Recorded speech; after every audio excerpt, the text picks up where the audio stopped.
얼굴 좀 나오게 할까요? 이렇게 바닥에 왼쪽으로 좀 나오게 할게요. 이 창세기부터 말라기까지 한번 살펴보도록 하겠습니다.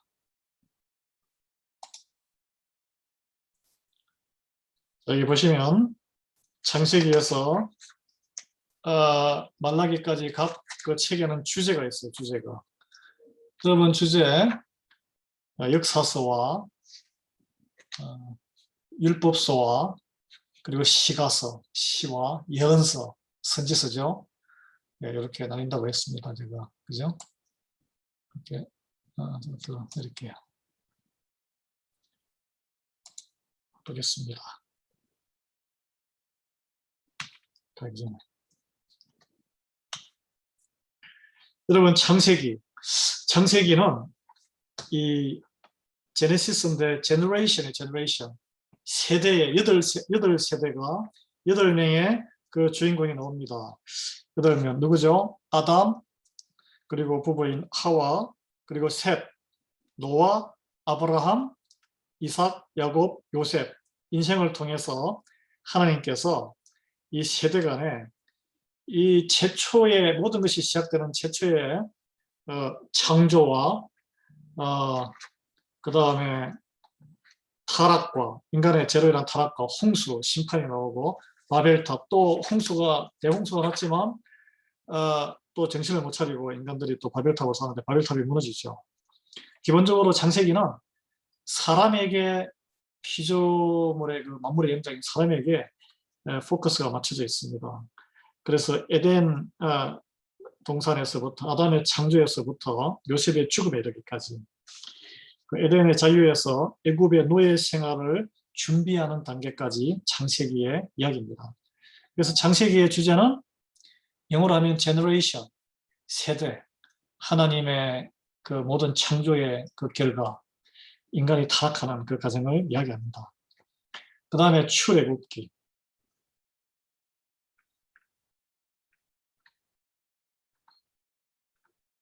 예.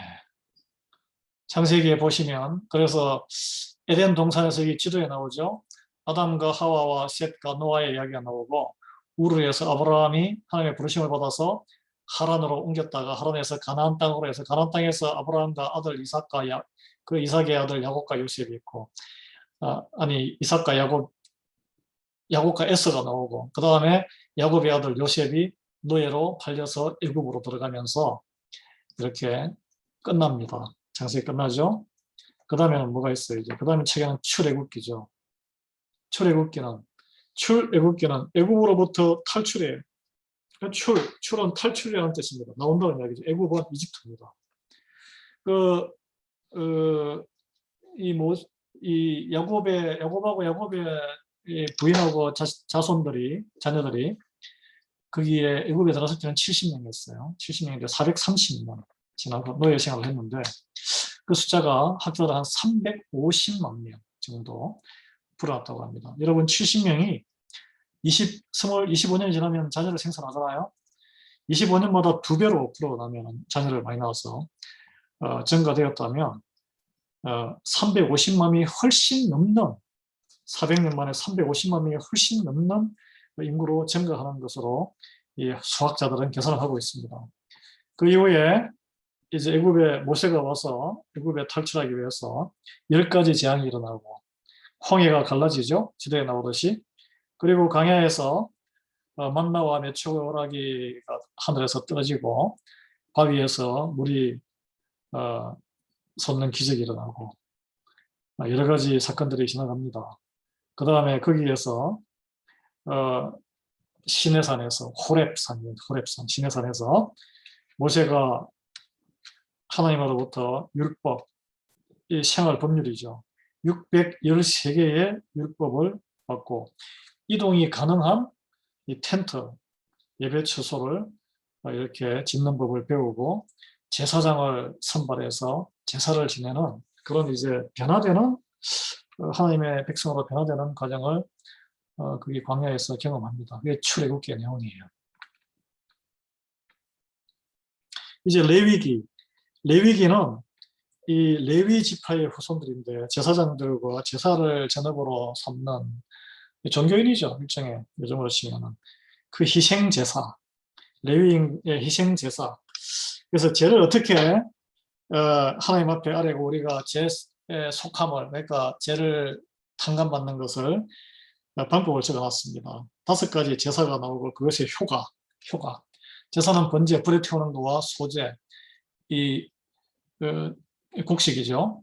화목제, 서로의 또 관계 갈라먹는 이런 그 이웃과의 그런 관계를 회복하는 그런 제사와 속죄제, 자기의 죄를 속하는 어린 양과 이런 동물을 피를 죽여서 바치는 거죠. 요제, 이 잔을 흔들어서 이렇게 하는, 또는 다리를 짐승의 다리를 구워서 흔드는 그런 요제, 흔들렸자입니다. 네, 그런 게 있고, 그리고 정결법. 어떻게 뭐 병이 들거나 뭐 전염병에 대해서 어떻게 해야 된다, 여러 가지 있지 않습니까? 그 정결법이 11장, 15장 나와요. 이게 11장에서 27장까지는 이 하나님과 어떻게 동행하는 사회 법률이라고 할 수 있고, 이 레위기 1장에서 10장은 하나님 앞에 어떻게 나아가느냐, 어떻게 우리를 거룩하게 죄를 씻느냐에 대한 제사에 관한 여러 가지 조항들입니다. 그래서 이 속죄일, 16장에 속죄일이 나오고, 그 다음에 절기가 나와요. 그 안에 뭐 6월절 절기부터 해서 그런 절기를 기록하도록 하고, 마지막에는 안식일로 끝납니다. 안식일. 그 일을 하지 아니하고 온전히 하나님께 헌신하는, 요즘 주일은 안식일은 아니지만 우리가 그리스도인들이 섬기는 주일 예배의 개념 같은, 온전히 세상으로부터 떨어져서 격리된 하나님과 충분한 교제를 나누는 24시간을 뜻합니다. 예. 그 민수기라는 것은 숫자를 헤아린다는 뜻이에요. 영어로는 넘버거든요. 넘버. 인구조사를 합니다. 인구조사. 왜 인구조사가 필요해? 인구조사를 해가지고 이게 이제 12지파가 이제 군대를 진구를 해야 되기 때문에, 가나안 땅을 정복해야 되기 때문에 군인으로서 훈련을 받아야 돼요. 그래서 이제 조직화를 하는데, 근데 여기 보시면은 40년 동안에 방황을 했다. 이제 그 사이에 12명의 정탐꾼 사건 우리가 알잖아요. 가서 이제 보니까 너무 이 성각이 높고 키도 너무 크고 해서 다들 쫄았어요. 10명이 부정적으로 대답하고 딱 2명이 갈렙과 요수아가 저희들은 우리의 밥입니다, 갑시다 했는데 안 갔죠. 하나님의 말씀을 불신했어요. 그래서 2주만 하면은 진군에서 들어갈 땅을 무려 40년 동안, 아예 그냥 광야라도 좋아, 내 목숨이 붙어 있는 게 좋지 뭐, 이 땅이 좋사오니 그냥 안 갈래요. 하나님 나라 싫어요. 내가 목숨을, 위협을 눈에 보니까 내가 죽겠는데, 고생하는데. 이 오늘날 우리의 신앙의 모습 아닙니까? 그래서 하나님께서는 딱 2명만 그 땅에 들어가게 하고, 그래서 그 요단강 여기에 보시면 글자 에돔 위에 그 사해, 소금물입니다. 그 저 위가 갈릴리 바다예요. 그 오른쪽 동쪽으로 거기서 진을 치고 못 들어갔습니다. 그래서 1세대는 다 죽었어요. 다 죽고 2세대가 겨우 이제 요단강을 건너가게 됩니다. 하여튼 민수기는 숫자 세는 거예요. 숫자 세는 거. 네. 그 다음에 신명기가 나오죠. 신명기는 하나님의 명령이라는 뜻입니다. Deuteronomy인데 영어로 율법을, 하나님의 명령 뭐죠? 법이죠. 법. 하나님의 법이에요.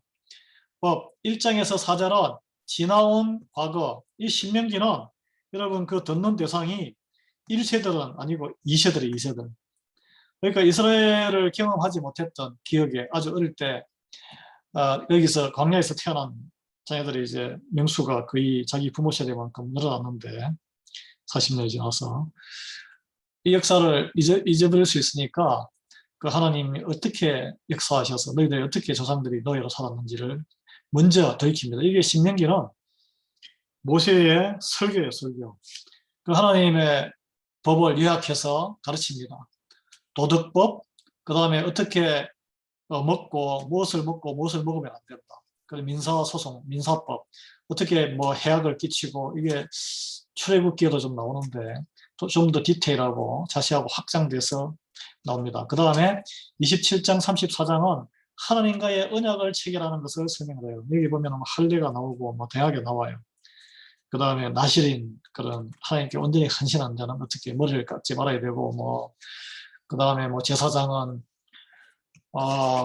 뭐 그런 거 있어요. 여기 몸을 거룩하게 해야 되는데 부정한 동물을 만지지 말고 사체를 만지지 말고 그 다음에 이 순종하는 자는 어떤 축복을 받고 불순종하면은 어떤 저주를 받는다가 여기 또 신명기에도 다 나옵니다. 그 이제 미래에 대한 예언을 다 하게 되죠. 모세는 그 신명기가 끝나는 시점에서 약속의 땅에 들어가지 못하고 그 비스가 산인가 거기서 죽게 됩니다. 골짜기에 묻히는데 모세가 그 가나안 땅에 약속의 땅에 들어가는 것은 나중에 누가복음에 나와요. 변화산에서 엘리야산에서 하얗게 변화된 모습으로 아니 변화산에서 예수님이 그 제자 3명을 데려왔을 때 엘리야와 모세가 함께 있더라 그런 표현이 나오거든요. 그때 이제 모세의 영이 주님 앞에 나온 거죠.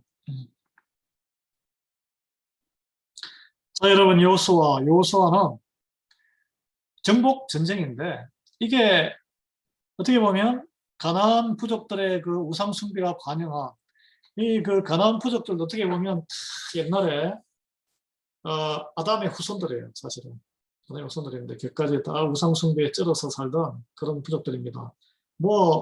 마찬가지 아니겠습니까? 미국 땅에 있는 또는 중남미에 있는 그런 원주민들 아주 처참하게 다 어떻게 보면 잔인하게 유럽인들에 의해서 풍토병으로 홍역이라든지 이런 것 때문에 다 멸절당했는데 그들이 저렇게 보면 우상 숭배하고 그 다음에 중미 국가라든지 마야 문명 이런 거 보면 아스텍 문명 보면 살아있는 사람의 심장을 꺼내서 막 바치고 자기들끼리 막 그런 죽이고 막 사람 살을 먹고 화산에 살아있는 사람을 제물로 바치고 하나님 보시기에는 악한 것이죠. 그러면은 다 멸절시킵니다. 오늘날도 마찬가지로 이게 가부와 가난한 자 나그네를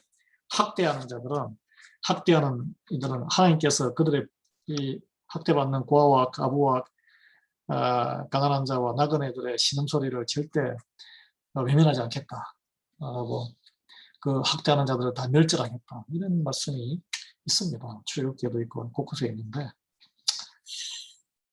이제 요수아가 가나안 땅을 정복해요. 이게 나오는 그림은 12지파가 땅을 갈래요. 머나세는 이 요셉의 둘째 아들이에요. 요셉의 아들인데 가장 큰 땅을 차지해요. 이 긴네렛 호수라고 나오는 것이 위에 있는 호수가 이게 갈릴리 호수입니다. 여러분 스불론, 납달리 거기가 갈릴리 땅이에요.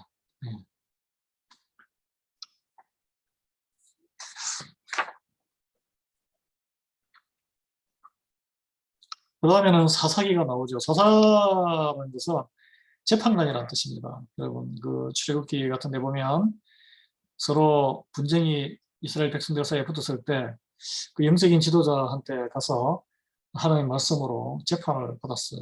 재판을 받았는데 이때는 여기 이제 그림이 특이한데 죄를 짓고 이방 민족들로부터 압제를 식민지 생활을 몇십 년 하다가 너무 힘들어서 고통스러워 하나님에게 간구하니까 능력이 있는 이방 그런 그 사사라 그러죠.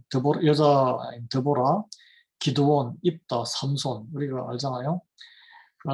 그런 사사들 이렇게 또 해서 또 반짝 몇십 년 동안 독립하며 번영기를 누렸다가 또 하나님을 잊어버리고 또 세상 주변 민족에 또 동화돼서 그렇게 이게 제 사이클 우상숭배했다가 다시 또 하나님께 하소연했다 하나님이 또 사람 보내주면 또 반짝 살았다가 이걸 7번이나 뱅글뱅글 사이클을 돕니다. 그런데 이 와중에 이 사사들 여러분 삼손 기억나시죠? 그리고 깡패 출신의 입다 그리고 300 용사 기도원 그 다음에 여자 리더 여러분 여자들도 영적인 리더가 과거부터 있었습니다. 이 드보라 예. 이제 그 사사시대에 우리가 특이하게 아주 신실한 사랑의 스토리가 나와요. 왜 바로 루키예요. 루기는 이 이방 족속이죠. 모압이라고 거기 요단강의 동쪽에 있는 모압이면 뭐 그 누구 암몬 족속과 모압 족속은 누구 후손이에요? 롯의 후손이에요. 롯의. 그래서 그 유대 남자가 사랑을 하는데 그 유대 남자가 이제 뭐 재산 챙겨가지고 남이 이방에 땅으로 가서 거기서 이방 여인과 결혼을 했는데 쫄딱 망하죠. 그래서 아버지도 죽고 두 아들도 다 죽고 그래서 그 부인하고 며느리 둘이 왔는데 며느리 하나는 시어머니가 고향 친정을 하라니까 가고 룻은 안 따라갑니다. 그래서 어머니를 구하기 위해서 안 따라가는데 이게 아주 사사시대는 아주 그 힘들고 그런 시대였는데 보석과 같이 빛나는 사랑 이야기예요. 그 보아스가 아주 의인이에요, 의인. 그런 그 힘든 상황에 루스에게 이렇게 이삭을 다 죽게 하고 먹여 살리고 그 다음에 또 결혼까지 해가지고 룻을 사랑해서 룻을 그 과부를 가난과 가부 신세에서 또 자식도 없었는데 아들도 낳게 가지고 사실 구해준 거죠. 그런 고대 사회에서는. 근데 이제 그 사이에 난 아들이 다윗의 할아버지예요. 다윗의 할아버지. 그래서 룻이 정조 할머니입니다. 여러분 그 왕가 다윗의 왕가가 이어져서 그리스도 예수 그리스도까지 족보가 이어지는데 이방 여인을 통해서 구세주가 나오는 이 놀라운 이 은혜, 사랑의 이야기. 여러분 이 혈통이나 피줄이 중요한 게 아니고 믿음이 있느냐 없느냐, 하나님 앞에 신실하느냐 아느냐 이것을 보여주는 거예요. 그것은 시대의 오늘날의 그게 개방된 시대의 특징이 아닙니다. 고대 사회에서도 마찬가지였다는 거예요. 왜냐하면 하나님은 변치 않으시는 분이기 때문에 우리의 중심을 보시는 분이에요. 룻이라는 이 여인. 그래서 빌리 그레이엄 목사님의 부인 되시는 그 사모님이 이름이 룻이에요. 룻 사모님 아버지가 북한에 중국 선교 가가지고 그 김일성이 외할아버지하고 어머니 다 전도한 분이잖아요. 그다음에 사무엘서가 나옵니다. 사무엘서. 사무엘은 선지자고 이스라엘의 14명의 사사 가운데 마지막 사사죠. 그래서 백성들이 뭐 왕을 원하니까 사울을 불러서 우리 기름 부어서 이제 왕으로 세웁니다. 그래서 이제 왕정 시대로 넘어가요. 사무엘상은 사울 이야기가 나옵니다. 사울 이야기 나오는데 사무엘하고 아주 비교가 됩니다. 사울은 처음에는 출발이 참 좋았다가 마지막에 너무 그 질투의 영에 휘둘려서 하나님을 떠나게 되죠. 사무엘상은 사무엘과 사울의 이야기다. 사사 이렇게 나오죠. 자, 사무엘하는 이제 사울이 죽고 사울 시대에 다윗이 등장하는 것을 이렇게 이야기하고 있습니다. 다윗은 또 통치해서 아주 40년 동안 통치하는데 그 이웃 여인을 탐내거나 가늠하지 말라 그랬는데 하나님의 말씀에 그 시험에 이기지 못하고 왕으로 했을 때 권력 남용을 합니다. 그 자기 사랑하는 충식한 부하 장수, 그것도 이방 민족으로서 얼마나 열심히 했겠어요. 히타이트족인데 전쟁터에 나가 있을 때 그 부인을 왕궁에 불러서 범하는 죄를 범합니다. 그래서 그 죄가 나중에 들통이 나죠. 그래서 숨기려고 그 남편 되는 부하 장수를 전쟁터에 나가서 죽게까지 만드는데 그건 다 들통이 납니다. 들통이 나고 회개해서 하나님의 그로부터 용서는 받지만 비가 좀 오는 것 같아요.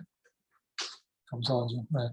용서는 받지만 그로 인한 파장 효과는 자녀들이 나쁜 영향을 받습니다. 그래서 뭐 아주 성적으로 비틀리는 그런 관계를 겪고 나중에 사랑하는 아들들이 다 반란도 일으키고 그리고 또 발목 잡혀서 그런지 밧세바에게서 난 아들에게 솔로몬에게 그 많은 왕자들 중에 솔로몬에게 왕위가 물려가는 그런 결정을 하게 되죠.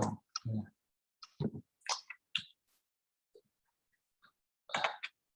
그 다음에 11개 이제 상과 11개 하가 있는데 이거는 솔로몬이 그 왕정 솔로몬이 아주 그 부귀와 영화를 누렸지만 그 너무나 많은 국책 사업을 해서 요즘으로 치면 국책 사업 큰 뭐 빌딩을 짓고 경제 개발을 너무 해가지고 강제 노동을 많이 시키고 세금을 너무 많이 걷었어요. 그러니까 백성들이 지쳤어요. 그래서 이제 죽고 나서 아들이 들었었는데 아들이 왕위를 좀 세금 좀 깎아달라니까 아들은 그렇게 못하겠다 해가지고 왕국이 두 개로 쪼개졌습니다. 또 솔로몬이 국론이 말년에는 분열이 됐어요. 왜냐하면 정치적인 안정을 위해서 주변의 많은 국가들의 그 공주들을 부인으로 맞아들였는데 그냥 관대하게 그 각 자기 출신국에서 섬기던 그런 온갖 종교 의식을 할 수 있도록 허용했습니다. 그러니까 이게 예루살렘이 유일신 여호와 하나님을 섬겨야 되는데 거의 만신전 비슷하게 뭐 각 왕비를 비롯해서 뭐 각 뭐랍니까 그 빈이죠. 그 왕의 그 후궁들은 첩들은 더 다른 신을 섬기고 있으니 거기에서 난 자식들이 얼마나 생각이 달랐겠어요. 또 신하들이 다 여기저기 왕자들 밑에 세력으로 붙지 않습니까? 이게 완전히 그냥 콩가루 집안이 된 거죠. 그래서 결국은 나라 쪼개져요. 10개의 지파가 북이스라엘 지파가 쪼개져 나갑니다. 그게 사실은 더 큰 땅을 가지고 나가요. 북쪽에.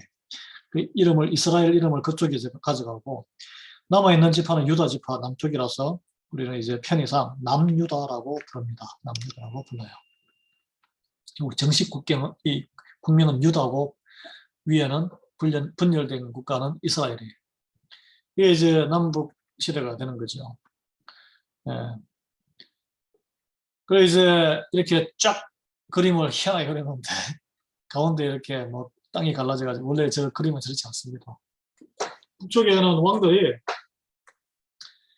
군인들이 이제 왕이 많이 됐죠. 군사 쿠데타 해가지고 힘센 사람이 왕이 되는 거고 남쪽의 유다는 그래도 다윗과 솔로몬의 그 후손 왕자가 계속 이어졌습니다. 중간에 뭐 아달리안과 그 여왕이 한번 휘저어가지고 다윗의 그 왕족들을 다 죽이고 한번 잡았는데 그 평정이 됐어요. 그래서 그 왕 중에 요시아라든지 선한 왕이라는 기준은 다윗처럼 하나님 앞에 정직하고 유일 사상으로 유일 신앙으로 하나님을 섬겼다는 것입니다. 이게 그 경제적인 성공이라든지 정치적인 부강함과 상관없이 하나님 앞에 얼마나 바로 서 있느냐 이게 선함과 악함의 기준입니다. 근데 이제 두 나라가 다 망하는데 여기 보면 사마리아가 북쪽에는 수도였고 남쪽에는 여전히 예루살렘이 수도였습니다. 여기 이제 북쪽은 아수르에 의해서 먼저 멸망하죠. 그다음에 남쪽은 나중에 바벨론 때문에 망합니다. 예. 그래서 북쪽의 이 아수르 제국은 거기 주민들을 다른 쪽으로 흩어서 유대인들을 다 강제 이주를 시키고 이방 민족이 들어와서 그 땅에 이스라엘 땅에 와서 살게 하고 혼혈 정책을 펼쳐서 그래서 혼혈아들이 많이 태어났는데 그 혼혈아들을 사마리아인이라고 불렀습니다. 그러니까 유대인인 듯 하면서 유대인이 아닌 거예요. 그래서 예수님 시대에는 이로부터 한 500년 이후에 예수님 시대에는 아주 유대인들이 경멸했어요. 예. 사마리아 여인 나오잖아요. 우물가의 사마리아 여인. 예. 경멸의 대명사죠. 그리고 6대 이 사무엘 하와 역대상을 커버합니다. 이 역대상은 사무엘 하와 역대상에 나오는 역대상은 사무엘 하에 대한 보다 자세한 설명이라고 보면 돼요. 다윗 왕의 생애를 설명하고 있고요. 대신에 사무엘 하는 다윗 왕의 그런 통치 행위에 대해서 설명하는데 역대상은 성전, 그러니까 제사라든지 어떻게 이 신앙적으로 열심히 했느냐. 그리고 사무엘 하는 계보, 그러니까 족보죠. 족보 언급이 없지만 역대상은 족보를 다 깨알같이 적어놨습니다. 그 다음에 사무엘 하는 밧세바 사건이 어떤 터닝 포인트가 됩니다. 이렇게. 근데 역대상은 밧세바에 대한 언급이 없습니다. 없어요. 예.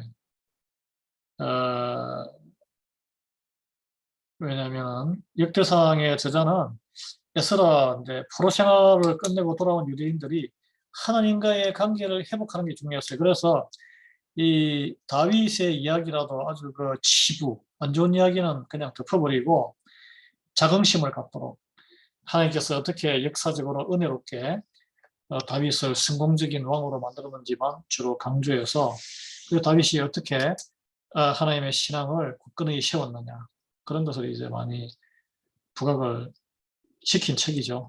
그래서 에스라 우리 저 율법 학자가 그렇게 아주 훌륭한 분이에요.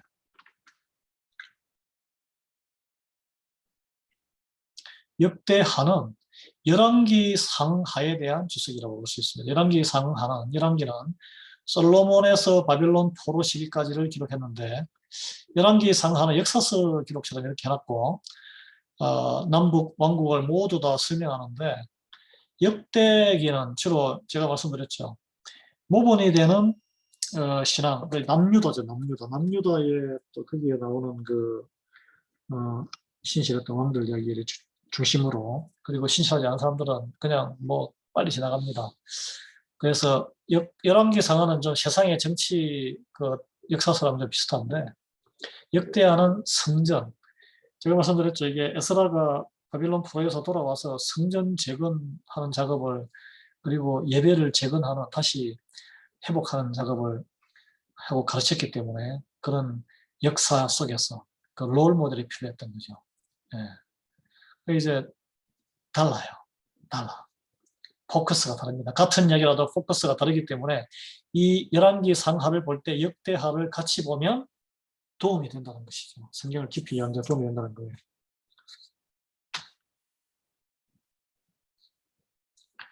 그래서 에스라가 제가 말씀드린 에스라 하면은 그냥 성전을 무너진 성전을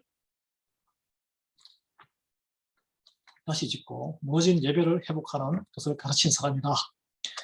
바빌론 70년 포로 생활에서 돌아온 2차 때 돌아온 사람인데 스룹바벨 총독과 함께 돌아와서 성전을 짓습니다. 그래서 70년 이후 10년도 지나서 80년, 토탈 80년 후에 돌아왔는데 아예 영적인 부흥운동을 일으켰어요. 우리가 읽고 있는 이 역대 상하 이런 거 다 에스라가 다 적은 책입니다. 그리고 시편 119편 그 제일 긴 거 176절까지인가 있죠. 그것도 에스라가 지금 내가 이번에 하나님의 말씀이 율례와 율법을 감사하고 지키고 행하는 것이 가장 복이 있고 뭐 그런 얘기 나옵니다. 말씀의 중요성을 강조했어요. 여러분 느헤미야 이제 그 다음에 에스라서 다음에 느헤미야인데 느헤미야는 사실 그 에스라 이후에 성벽, 성전이 재건이 되고 뭐 이렇게 중단이 되거나 재건되고 나서 예루살렘의 성벽, 여러분의 그림이 보이시죠? 그 성벽이 그렇게 뭐 다 허물어져 있었는데 길이 보면 약 둘레가 뭐 1.5km 정도? 여러분 놀랍게 느헤미야서에 보면 그 각 성의 문 그리고 지붕, 어떤 성대, 그 다음에 뭐 기둥, 어느 집안에 누가 참여했는지 깨알같이 이름이 다 나옵니다. 이건 무너진 공동체, 교회가 이번 교회 건물을 건축하는 것도 여러분 건축 헌금을 교회 건물 우리가 하드웨어 짓는 걸 건축 헌금이라고 생각하는데 사실은 우리 교회는 뭐 이렇게 다 폐업후가 끝나고 건축할 게 없어요. 수리할 거 뭐 유지 관리하는 비용이 들어가는데 그럼에도 불구하고 우리는 건축 헌금이 사실 필요합니다. 왜냐하면 사실 교회는 중요한 것은 우리 자녀 부서를 일으켜야 돼요. 여러분 자녀 지금 교회에 나오지 않으시는 우리 40대, 50대 우리 그 다음 세대 티네이저들 나이 드신 분에게는 손자녀 세대인데 신앙을 전수하지 않으면 그들의 미래가 없습니다. 세상 사람처럼 그냥 짐승들처럼 살아가는 거예요. 여러분 우리 40대, 50대 세대들 각성해야 돼요. 자녀를 위해서 투자해야 됩니다. 나가서 뭐 맛있는 것 사드시고 놀러 가는 것도 좋겠지만 신앙이 없이 자라면 세상적으로 분통하며 뭐 그냥 그럭저럭 살 수 있겠지만 죽은 인생이에요. 죽은 인생. 우리 교회가 그런 그 정말 그리스도의 몸된 교회를 일으키기 위해서 건축한 거예요. 네.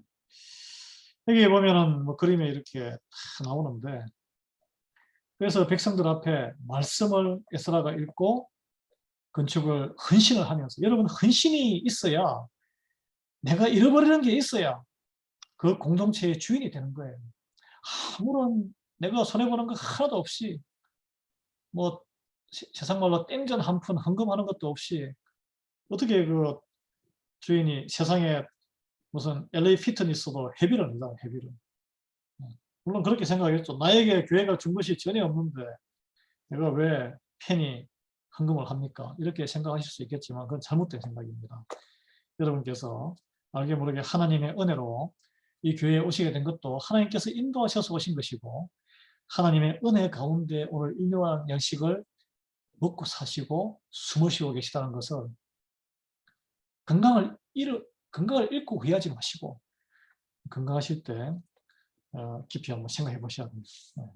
그리고 우리보다 더 못하고, 제가 오늘 뭐 일부 젊은 가정들의 선교 현지의 그 링크도 보내드렸지만, 선교지 보시면 왜요? 뭐 헛되이 햄버거 $10 먹고 그냥 가볍게 이렇게 생각할 게 아닙니다. 그들에게 $10 선교 헌금으로 생명을 살 수 있는, 몇 명의 생명이 살 수 있어요. 안타까운 일입니다. 안타까워요. 그 다음에 이제 에서더스가 나오는데, 에서더는 이 3차 귀환 때까지 가지 아니하고 페르시아, 그때 페르시아는 지금 뭐 이란의 서부 쪽이에요. 이라크 동부 쪽인데, 워낙 거기가 문명 지역이고, 그 다음에 뭐죠, 그게 예루살렘 땅은 이미 다 피폐화돼 가지고 가본들 뭐 다 무너진 곳이라 가기 싫었던 사람들이, 자녀들도 또 처자식도 안 가려고 그랬겠죠. 그래서 남아있는 유대인들이 많았습니다.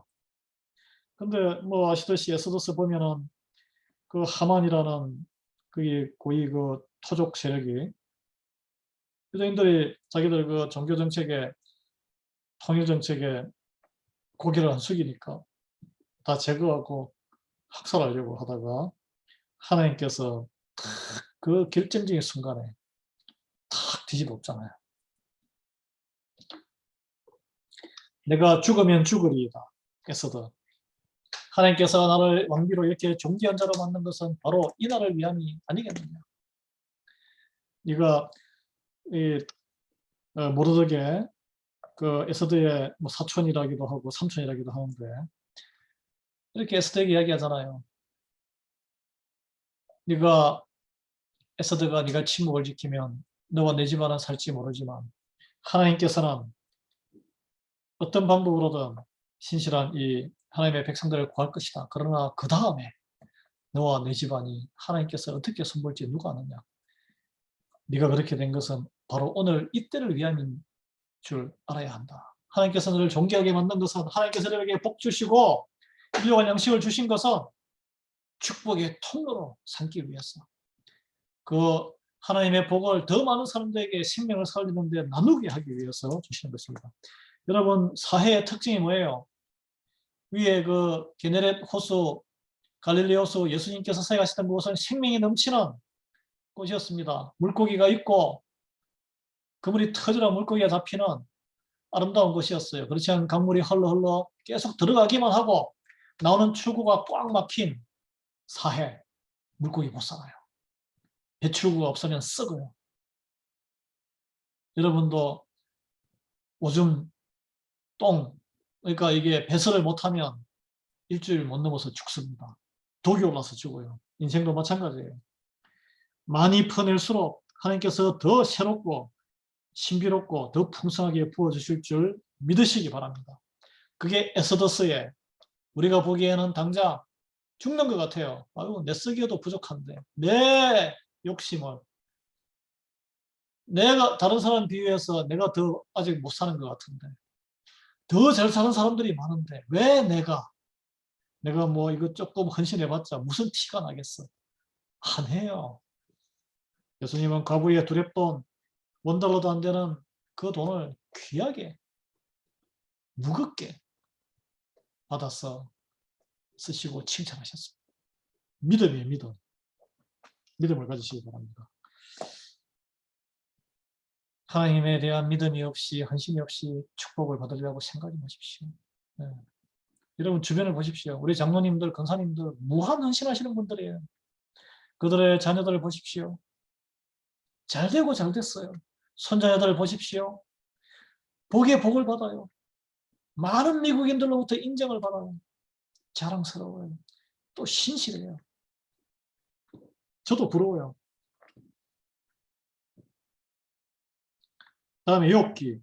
욥기는 뭐 보통 우리 인간의 고난이라는데 사실 욥은 고난을 받을 만큼 잘못한 게 없습니다. 아주 의인이었고 잘못한 게 없더라도 우리 인간은 고난을 받을 수 있어요. 왜냐하면 그거는 하나님의 손에 달린 거예요. 그래서 친구들이 와서 막 옳은 소리 하는데 이래서 뭐 너는 이래서 저래서 왜 그렇게 하나님한테 투덜거리냐부터 해서 마지막 엘리후의 독백까지 아주 친구들이 가관이죠. 네, 근데 뭐 틀린 말은 전혀 없어요. 인간적으로 보면.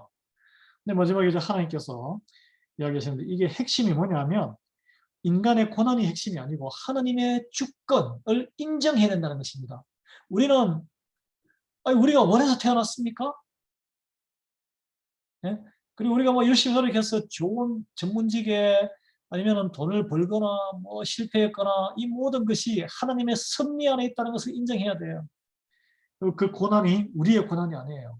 하나님께서 다 이루실 것이라는 것을 믿는 것이 우리 그리스도인들의 최고의 무기입니다. 여러분 이제 여러분이 사랑하시고 오늘부터 이렇게 성경 통독이 들어간 시편이 나옵니다. 왜 모든 것은 다른 책들은 1장, 2장 하는데 이거는 왜 1편, 2편 할까요?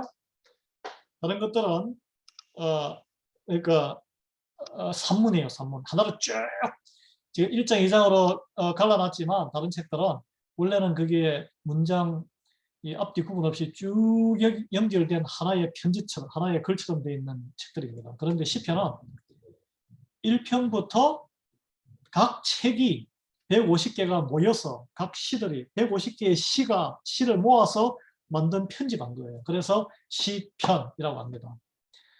150개의 시를 모아서 편찬해 놓은 것이다. 시편은 하나님의 성품과 역사를 찬양하는 부분, 그리고 더 크게 역사해달라고 간청하는 부분으로 나눠져 있습니다.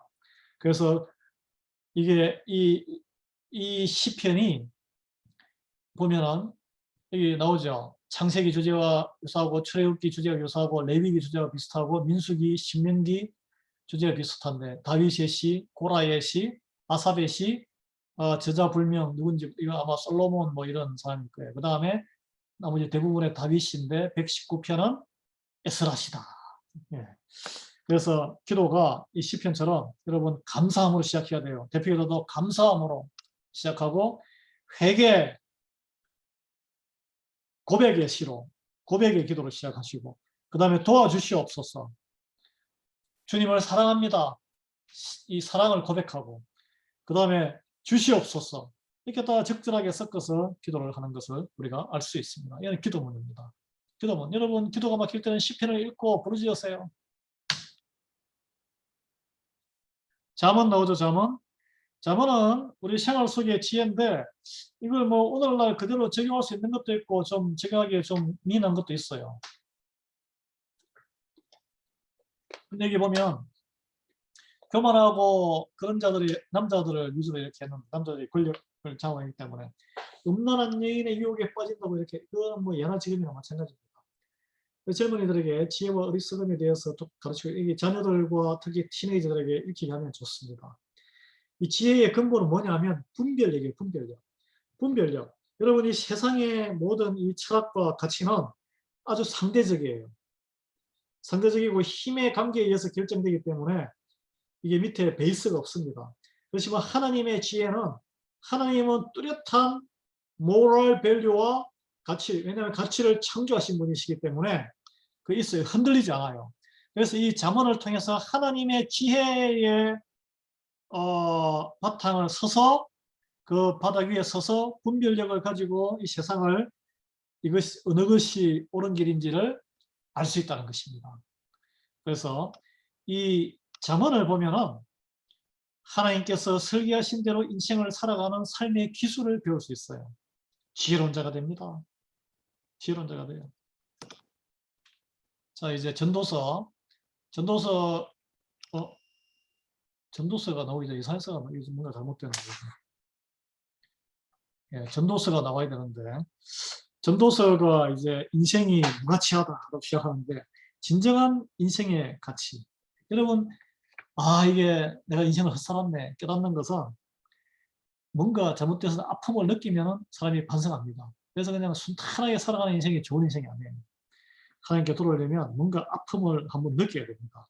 이 솔로몬이 지었는데 솔로몬이 지혜, 쾌락, 부귀, 일, 친구, 인기, 종교, 결혼, 자녀, 지위 모든 것을 인생의 목표로 삼아서 다 시도해 보았지만 결국은 허망하고 허무하고 헛되고 헛되다라고 결론을 내리는데 그렇다고 뭐 그게 아주 나쁘다는 건 아니에요. 그런 걸 한 번씩 다 해볼 만한 필요가 있어요. 그렇지만 해봐도 그게 영원한 기쁨이 되지 않다는 거예요. 영원한 기쁨은 뭐냐?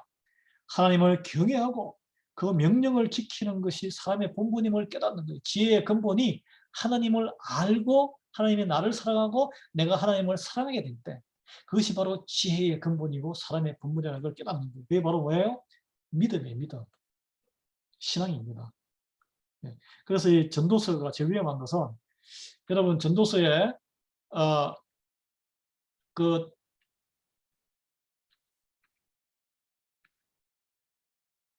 끝까지 읽어야 돼요. 중간에 딱 포기하면은 인생 허무주의자 됩니다.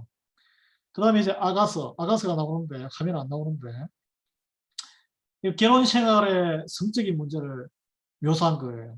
남녀간에. 그래서 유대인들에게는 유대인들의 그 정신적인 성인은 30세 이상이거든. 30세 이상만 이 책을 보게끔 하고 있습니다. 여러분들 이게 관계가 우리가 그리스도의 신부잖아요. 그래서 우리와 그리스도 예수님과의 주님과의 그 아주 친밀한 관계, 아주 노골적이고 낯뜨거운 그런 아주 친밀한 관계. 여러분 가장 친밀한 관계는 어떤 관계예요?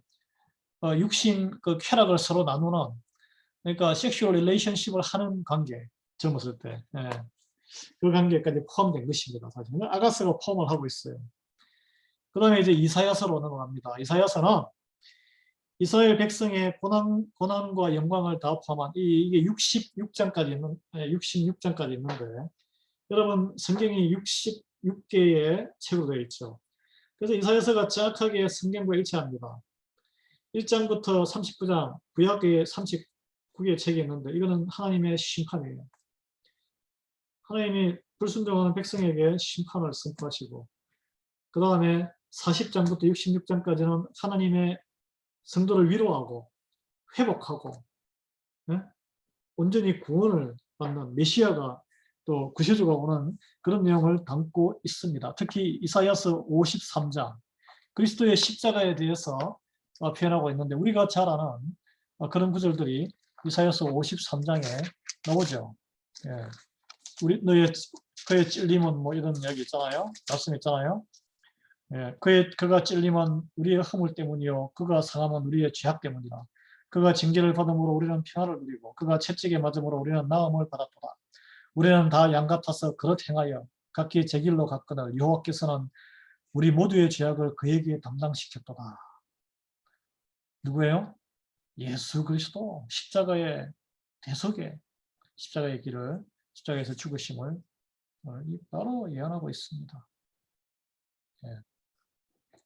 그대로 이 이사야 예수님 오시기 전에 500년 전에 예언했던 대로 그대로 하나님의 말씀은 어김없이 이루어집니다. 놀랍죠? 놀라워요. 우리가 믿는 것이 이게 미신 같은 게 아닙니다. 과학이에요, 과학. 과학보다 더 철저한 거예요. 여러분, 예레미야서는 이 남유다 백성들이 이제 포로가 되어서 바빌론에 끌려가는 그 과정.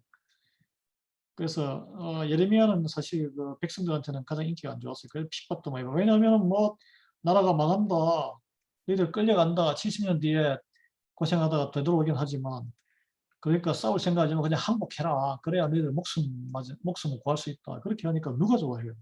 누가 좋아해요? 그래서 막 우물 밑에 가두기도 하고 밥을 안 주기도 하고 예레미야인데 예레이미야라고 이렇게 스펠링이 되어 있네요. 예. 그래요. 그 예레미야가 또 적은 책이 하나 더 있는데 예레미야 애가 슬픈 노래라는 뜻입니다. 애가 예루살렘이 완전히 이제 포위당해가지고 약탈되는 그 안에서 벌어지는 참담한 사건들, 먹을 것이 없고 막 자녀를 삶아 먹고 하는 그 눈물을 흘리면서 그 예레미야의 그 유명한 말이 있죠. 내가 암탉이 뺑아리를 품듯이 그런 모으려고 뭐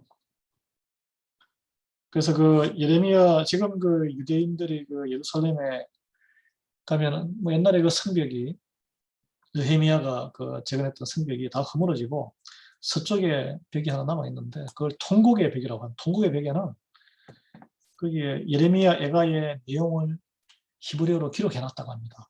저는 뭐 안 가봐서 모르겠는데 한번 성지순례 한번 가봐야 되는데 그래서 그걸 보고 이제 유대인들은 아직도 그곳에서 통곡하면서 기도한다 그래요. 에스겔서 마른 뼈가 일어나서 살이 붙고 사람이 다시 생명이 회복되는 그 유명한 구절이 있지 않습니까? 성전에 대한 회복을 이야기해요. 회복. 이 예루살렘 성전, 유다가 남유다가 징계받아서 이제 성전에서 하나님이 제대로 그 하나님 아니 그 이스라엘 백성들이 하나님을 제대로 예배하고 섬기지 않느냐 하니까 우상숭배지 하나님의 영이 떠나버리셨어요. 하나님의 영이 떠난 그 성전 그거는 그냥 돌덩어리입니다, 여러분. 돌덩어리이기 때문에 다 파손되고 악한 세력에 의해서 다 파손됩니다. 예. 그래서 이 에스겔서는 이 회복의 그 메시지예요. 회복의 메시지. 마른 뼈가 살이 붙어서 다시 그 골짜기에서 붙는 그것만 기억하시면 됩니다. 다니엘은 뭐 페르시아의 다니엘은 이 1.5세죠. 1.5세. 바빌론에 끌려가지고 아주 바빌론, 마대, 페르시아까지 고위 관리를 지내면서 왕궁에서 엘리트 출신이기 때문에 아마 귀족 자녀였던 것 같아요. 그래서 이방 세계의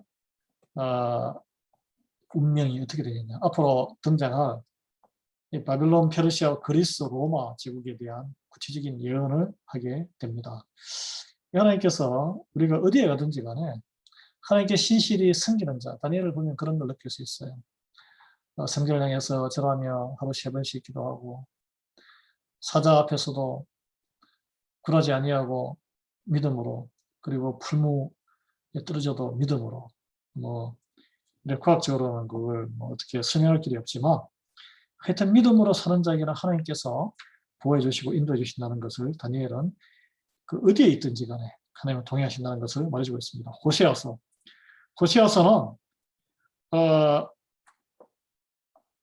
사랑할 수 없는 사람을 사랑하는 그 하나님. 그러니까 이 호세아는 하나님의 이런 그 말씀을 듣고 사실 그 창녀, 몸을 파는 여인과 그 여인을 아내로 해가지고 결혼을 합니다. 아주 파격적인 일이죠. 그래서 거기서 자식을 낳아요. 자식을 낳았는데 하나님을 떠났다, 하나님을 버렸다 그런 이름까지 붙여주고 이스라엘 백성들이 마치 하나님을 떠나서 다른 세상의 즐거움과 풍요로움을 쫓아서 이방 그런 신들을 섬기는 이방 문화에 혼합되어 살아갈 때에 가늠하는 여인처럼 마구 사는 사람처럼 그렇게 살고 있다는 것을 보여주는데 그럼에도 불구하고 하나님은 그 생명을 살리기 위해서 다시 회복시키기 위해서 결혼을 포기하지 아니하고 계속 관계를 하고 회개의 기회를 주고 그런 하나님의 구원자들의 모습을 우리가 이 호세아서를 통해서 하나님의 그 마음 정말 참 안타까운 마음을 볼 수 있습니다. 요즘 누가 어떤 사람이 이런 일을 하겠어요. 뭐 결혼해가지고 자기 부인 아주 악한 자는 자기 부인을 돌려서 돈을 버는 사람도 있다고 막 뉴스에 나오는데 네. 참 요엘서는 나오잖아요. 노인들은 꿈을 꿀 것이고 자녀들은 예언할 것이며 네? 청년들은 비전을 볼 것이라고 나오죠. 모두가 이제 하나님의 영을 부어서 마지막 날에 네. 그래서 보면은 하나님의 날에 이때가 이제 요엘이 이 글을 쓰던 때가 메뚜기 때가 다 이제 온통 세상을 다 뜯어먹어가지고 완전히 경제적으로 피폐해진 상태. 이런 걸 이제 심판으로 보거든요. 심판. 경고와 심판으로 보는데 그 와중에 뉘우치고 돌아오라는 메시지를 합니다. 그래서 돌아오는 자에게 하나님을 다시 신뢰하고 돌아오는 자에게는 하나님의 영 성령이 강림할 것이고 그 다음에 하나님을 만나고 성령으로 인해서 다시 회복될 것이다 라는 것을 이야기하고 있어요. 아모스가 나오는데 이 아모스는 이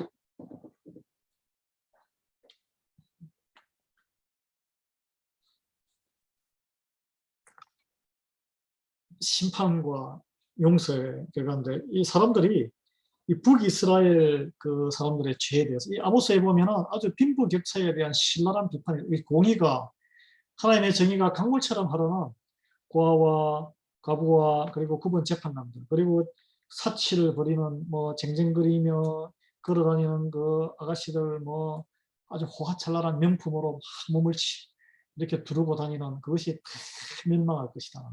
멸망할 것이다. 형제를 보살피지 아니하고 노예로 팔고 이런 것 사회 정의에 대해서 이야기하고 있습니다. 예. 그래서 참 안타까운 이거는 뭐 참 빈부격차에다가 사회 정의에 관심이 없어요. 사람들이. 하나님은 이걸 그냥 놔두시진 않으실 거예요. 그 다음에 오바댜, 요나스가 나오네, 요나스. 순서가 지금, 요나스 전에 오바댜가 있는데, 오바댜서는 에돔은 그 에서 쪽에, 지금 요르단의 페트라라는 도시, 그게, 근데 에돔은, 왜 멸망, 이 유대 백성들이 어려움을 당할 때 그들이 도와주지 않았어요. 근데 이 에돔은 에서의 후손이기 때문에 사실 어떻게 보면은 우리와 그 여진족이나 이런 관계 비슷한데 한민족하고 도리어 유대민족을 공격하는데 칼을 주시고 그 기회를 삼아서 땅을 빼앗고 있기 때문에 하나님이 선하게 보지 않았습니다. 그래서 아주 멸망을 시킨다고 이렇게 예언해. 예언대로 이들의 그 아름다웠던 그 페트라 그 에돔의 수도가 지금은 사막처럼 여우와 독수리들만 사는 유적지로 남아 있습니다. 하나님의 말씀에 어김도 없이. 그 다음에 이제 요나는 그 아시리아가 완전 뭐죠 그 메데나 바벨론에 의해서 망하기 전에 아주 강성할 때 아시리 니느웨가 수도인데 그 당시에 인구가 거의 50만에서 100만 가까이 됐다 그래요. 엄청난 그 뭐 이틀을 걸어 다녀야 이렇게 겨우 한쪽 거들동말동이라고 큰 도시였다는데 빨리 가서 회개하라고 하니까 요나가 싫어했죠. 하나님으로부터 도망쳤어요. 내가 왜 원수들을 내가 싫어하는 사람들에게 하나님을 전파해가지고 전도해가지고 그들의 생명을 살리냐. 그냥 그들을 심판받아 죽게 내버려두고 싶다. 우리 그런 마음이 있지 않습니까? 내가 미워하는 사람한테 굳이 가서 뭐 전도를 왜 좋은 것을 왜 줘요. 우리 뭐 속담에는 미운 자식 떡 하나 더 주라는 이야기도 있지만 니네가 이렇게 또 가서 하나님 말씀에 선포하니까 툭 회개를 해요. 회개를 해요. 그래서 요나가 열받죠. 하나님한테 그냥 열받아가지고 확 삐져서 있는데 박덩쿨을 죽였다가 살렸다고 하는 그런 것으로 이렇게 다시 또 요나에게 다시 기회를 주십니다. 하나님이 참 긍휼하시고 대단하신 것 같아요. 네. 요나 같은 저 같으면 뭐 볼기를 때릴 텐데. 그 뭐 결국 뭐 아수르가 뭐 나중에 또 그때 회개했지만 오래 못 가죠. 오래 못 가고 뭐 해골을 산에 쌓고 아주 악한 제국인데 지금 뭐 아시리아 그게 계속 내전이 일어나고 그 땅입니다. 이런 아수르 땅이라는 게 시리아 그쪽 동쪽에 하고 저기 동북쪽 시리아하고 이라크 서쪽 쿠르드족 있는 그쪽이거든요. 네. 미가서는 북이스라엘에는 그런 빈부격차는 여러 가지 그 사회악에 대해서 경고했던 아모스 선지자가 있었다면 남유다에 대해서는 미가 선지자가 있었어요. 제가 쫙 한번 스크린 해보니까 이 남유다 백성들이 도덕성에 심각한 결함이 있다. 도덕성에. 네, 도덕성에. 그래서 이 미가서는 특이하게 이 베들레헴의 5장 2절에 보면 베들레헴의 한 아기가 나서 구세주로 올 것이다. 그런 예언이 나와 있습니다. 누구예요? 베들레헴의 한 아기? 예수님이죠. 예수님. 베들레헴에서 태어나잖아요. 놀라운 미가서 5장 2절 한번 찾아볼게요. 제가.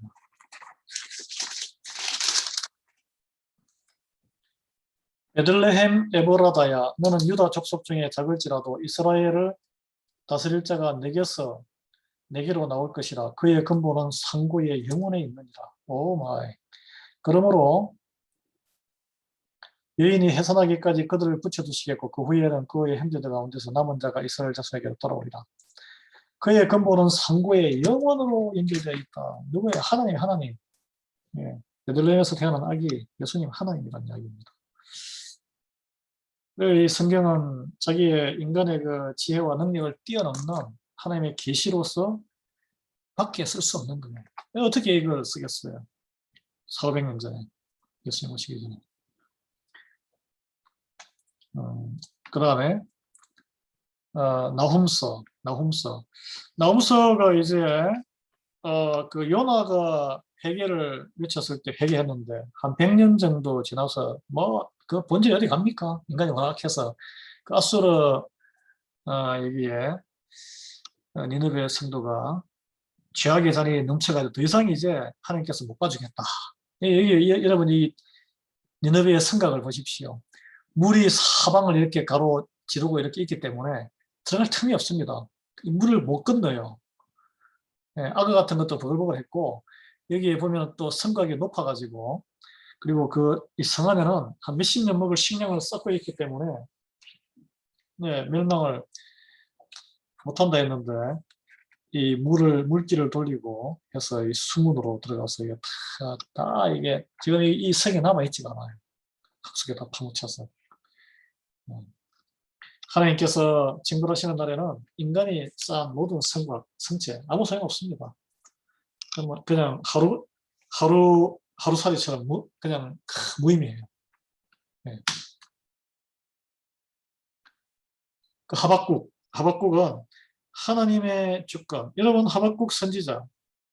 하박국은 이런 의문을 제기했습니다. 아니 이렇게 죄가 창궐하는데 하나님께서는 뭐 하시는 거예요? 심판 뭔가 좀 손을 봐야 되는 거 아닙니까?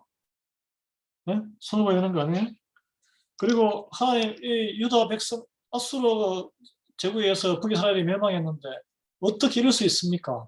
선한 세력이 와서 감화를 시키든지 그렇게 하나님의 백성을 이렇게 변화시켜야지 왜 더 악한 아주 악하게 악한 인간들이 와가지고 칼날에 이렇게 곤욕을 당하게 합니까? 이건 말이 안 됩니다. 어떻게 악을 도구로 쓰십니까? 그런 의문을 이렇게 우리가 이제 하나님의 쓰임을 받는데 꼭 선한 사람만 신실한 사람만 받는 건 아니에요. 뭐 바로라든지 아니면은 뭐 저기 나만 장군이라든지 아니면은 뭐 고레스라든지 고레스는 하나님 안 믿는 사람이잖아요. 그래서 악인들도 하나님의 쓰임을 받습니다. 그렇지만 그 결과는 하나님의 쓰임을 받지만 심판은 자기의 선과 악에 대해서는 하나님의 심판대 앞에서는 면할 길이 없어요. 예수 그리스도를 믿는 자, 회개하고 돌아오는 자, 돌이켜서 새로운 삶을 살고자 하나님의 자녀로 살고자 하는 자들은 하나님께서 그 믿음과 행실을 들어쓰셔서 믿음으로 구원의 심판을 면하게 해주시지만 쓰시고 폐기처분 쓰시고 아수르와 바빌론 이런 왕국들이 다 지금 경험했던 쓰고 나서 폐기처분 나가는 거예요. 네. 하나님은 자유로우시고 무엇이든지 쓰실 수 있는 분입니다. 여러분 우리가 선한 도구로 쓰임받기를 기도하시기 바랍니다. 우리는 선한 도구, 축복의 통로로 쓰임받기를 기도해요. 그냥 하나님 쓰임받게 해주세요 하면 안 돼요. 하나님께서 기뻐하시는 선한 도구로 쓰임받게 저를 거룩하게 만들어 주시옵소서 이렇게 기도해야 합니다. 자 이제 36번째 책은 스바냐. 이제 시온의 남은 자들. 이 오늘날의 교회예요. 시온의 이 어려운 가운데에 하나님의 공동체 남아서 헌신하고 믿음을 지키고 흔들리지 않고 있는 이들 하나님의 구원을 받을 것이다. 이미 스바냐서에 나와 있습니다. 너의 하나님 여호와가 너의 가운데 계시니 그는 구원을 베푸실 전능자시라. 같이 읽겠습니다. 그가 너로 인하여 기쁨을 이기지 못하여 하시며 너를 잠잠히 사랑하시며 너로 인하여 즐거이 부르며 기뻐하시리라. 아멘. 스바냐서 3장 17절 말씀. 여러분, 이런 하나님이 기뻐하시는 저와 여러분이 되시기를 주님 이름으로 축원합니다. 여러분, 이제 37번째 학개서는 포로 생활을 마치고 예루살렘으로 돌아온 그 스룹바벨 총독이 예루살렘 성전을 재건하면서 학개와 스가랴의 경비를 받았어요. 그런데 그 당시에 성전이 이게 방해 공작으로 다 피니시, 그러니까 다 마무리 안 됐는데 사람들이 그냥 기운이 빠져가지고, 그죠? 자기 집들 일단 뭐 이사를 했으니까 집도 세우고 자기 개인 주택과 정원 가꾸기에 더 열심을 내고 있는 모습을 보고 학계가 굉장히 분노합니다. 하나님의 일과, 예? 하나님의 의와 하나님의 나라를 먼저 구하는 그것이 성도의 기본이거든요. 교회는 뭐 불이 오는지 안 들어오는지 캄캄하게 놔두고 무슨 고장이 났는지 안 났는지, 예? 놔두고 그 다음에 주의 종들은 어떻게 제대로 사는지 안 사는지, 그리고 하나님의 일은 선교와 전도 교육은 되는지 안 되는지 무관심하고 그냥 본인 비즈니스에, 본인 가정의 빌딩에, 본인 뒷마당은 그냥 죽기 살기로 열심히 가꾸고 반짝반짝 자기 돈이 되니까. 자기 직원들 안 주면은 소송을 받고 비즈니스가 안 돌아가니까. 똑같은 거예요, 이게 사실은. 예? 학계의 선지자는 그런 것이, 너희들이 그렇게 하면은 나중에는 결국 열매가 아무리 열심히 일을 해도 그에 상응하는 만큼 소득을 얻지 못하는 것. 하나님께 헌신된 마음이 없기 때문에 그럴 것이다. 라고 이렇게 꾸짖고 있습니다. 그래서 하나님의 일은 멀리서 자기 욕심만 채우려고 하나님을 일을 멀리하고 자기 욕심만 채우는 그런 인생을 살아가면 하나님께서 복을 주시겠어요? 아니라는 거죠. 학계 설교는 마태복음 6장 우리 33절.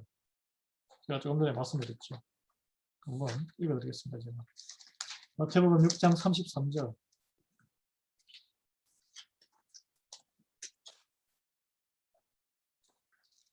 그런즉 너희는 먼저 그의 나라와 그의 의를 구하라. 그리하면 이 모든 것을 너희에게 더하시리라. 아멘. 선교에 열심히 누리기 위해 장로님 계시잖아요. 항상 그분이 하시는 말씀이 하나님께 다 열심히 올인했더니 하나님께서 다 경제적인 풍요, 자녀의 번성, 네? 세상에서 존귀한 사람 다 주셨습니다. 하나님의 말씀이 이루어지는 거예요. 살아생전에. 그리고 이 땅의 상급보다 하나님 나라의 상급이 더 클 것입니다. 여러분, 그런 걸 질투하시면 안 돼요. 본인의 믿음의 그릇을 키우도록. 이 금액의 절대 액수가 중요한 것이 아니고 나의 마음과 열심이 중요한 것입니다. 예. 무엇이 최우선순위냐? 그냥 눈에 보이면 다 보이잖아요. 예. 은혜가 있기를 주님 이름으로 축원합니다. 38번째 책은 스가랴서인데 스가랴서도 보면은 이 말씀을 통해서 힘을 이 회복. 이 포로 시대에 다시 돌아온 이 백성들이 이제 솔로몬이 세웠던 성전은 다 무너지고 불타고 없어지고 새로운 스룹바벨의 성전을 세웠는데 그 성전이 규모가 작았어요. 근데 스가랴서에 보면 그 작은 성전에 하나님의 영이, 떠나버린 하나님의 영이 그 성전에 임하실 것이다. 구주가 솔로몬이 세웠던 그 성전에 하나님이 떠나버렸지만 이 새로 세운 작은 성전에 임할 것이다. 이 말씀이 성취되었습니다. 왜냐하면 이 스룹바벨이 세운 이 작은 성전을 확장해 해가지고 이렇게 밖에 금박지를 붙여서 꾸민 것이 이 나중에 헤롯 성전이었어요. 그러니까 헤롯 성전에서 예수님께서 그 성전에 들어가셔서 말씀도 선포하시고 성전 청소 정화 작업도 하시고 하지 않으셨습니까? 네. 예수님이 그 성전에 들어오신 거죠, 사실은.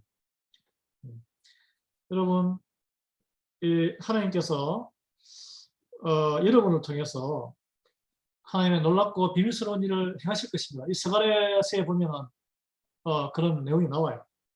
그래서 하나님을 실망시켰더라도 여러분 너무 좌절하지 마십시오. 하나님께 돌아오시면 하나님 우리에게 믿음과 소망을 다시 일으키시고 하나님의 뜻과 영광에 우리의 마음을 초점을 맞추면 하나님께서 큰 역사를 여러분의 삶 속에 일으키실 줄 믿으시기 바랍니다. 그 다음에 이제 이게 말라기서가 구약의 마지막인데 이 말라기서가 이제 앞으로 등장하게 될 주인공 이 세례 요한을 예언을 해요. 세례 요한, 세례 요한을 그리고 마지막에는 돌아오지 아니하면 하나님의 저주로 이 세상은 끝날 것이다. 제가 아까 읽어드렸죠. 이 말라기서에 이게 예수님이 오시기 전에 세례 요한이 오기 전에 400년 전에 쓰인 책인데 400년 동안은 깜깜한 암흑기라고 여러분 400년 작은 시간이 아니에요. 짧은 시간이 아닙니다. 10세대, 10세대가 넘는 시간이에요. 그렇잖아요. 돌아오라 그의 아버지의 마음을 자녀에게 돌이키게 하고 자녀의 마음을 그들의 아버지에게로 돌이키게 하리라. 돌이키지 아니하면 두렵건대 내가 와서 저주로 그 땅을 칠까 하노라. 네. 아멘이 아니고 오맙소사지. 하나님께서 오셔서 저주로 이 땅을 칠까 하노라. 구약 성경의 시작은 어떻게 했습니까? 천지 창조와 축복으로 시작했습니다. 구약 성경의 39권의 시작은 태초에 하나님이 천지를 창조하셨다. 없는 데서 뭘 만드셨어요. 땅이 혼돈하고 공허하며 흑암이 깊음이 있고 하나님의 영이 수면 위에 운행하셨고 그래서 있으라 보기에 좋았더라 보기에 좋았더라 그대로 되었더라 그대로 되었더라 보기에 좋았더라 네? 번성하라 보기에 좋았더라 복을 주시며 생육하고 번성하여 충만하고 번성하라 이게 축복의 복이고 멀티플레이 하는 거 아니에요? 근데 마지막은 하나님의 저주 심판 선포로 끝납니다. 왜 그랬어요? 인간들이 다 망가뜨린 거예요. 저와 여러분이 다 망가뜨린 겁니다. 근데 여러분 신약 이제 다음 주 들어가면은 이 다음 주가 아니라 이제 앞으로 구약을 다 하고 나서 좀 더 구약을 자세하게 하고 나서 우리가 앞으로 신약도 들어갈 텐데 신약은 축복으로 끝납니다. 신약 성경은 저주로 끝나는 게 아니라 축복으로 끝나요. 계시록 22장 21절이 마지막 절인데 신약에 자 어떻게 끝나는지 볼까요? 신약은 예수 그리스도의 탄생으로부터 시작해서 계시록의 마지막 제가 보겠습니다.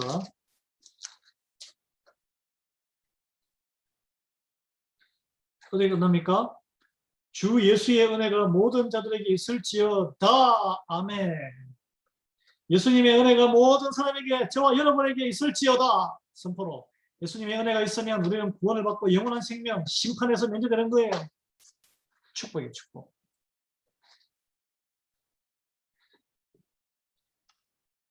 여러분, 말라기를 보면 이스라엘 백성들의 역사의 그 결말은 심판이고 비참해요. 진리의 진리. 우리 인간들의 모습입니다. 예수님이 오셔서 우리가 이렇게 구원을 받았어요. 여러분, 여러분의 삶 속에 하나님은 변함이 없으신 분입니까? 어린 시절에 예수님을 만나신 분들은 오늘날 어떻게 하나님을 만나고 계십니까? 오늘날도 하나님께서는 똑같이 역사하시고 우리에게 돌아오라고 말씀하십니다. 예. 우리는 배워야 돼요. 배워야 됩니다. 이 이스라엘 백성들 계속 불순종하고 반항하고 그 역의 길을 걸으면서 이렇게 두드려 맞고 저렇게 두드려 맞고 멸망당하고 다시 돌아와서 고생하고 그리고 또 쓰러지고 예수님이 오셨을 때 알아보지도 못하고 그렇게 배우는 길이 있고 아니면 그냥 나에게는 믿음이 아직 부족하지만 순종해서 믿음으로 받아들이며 배우는 길이 있습니다. 어떤 길이 좋을까요? 어렵게 배우든 쉽게 배우든 여러분께서는 하나님의 말씀을 배워야 한다는 것이 중요한 거예요. 배우지 아니하고 계속 잠들어 있으면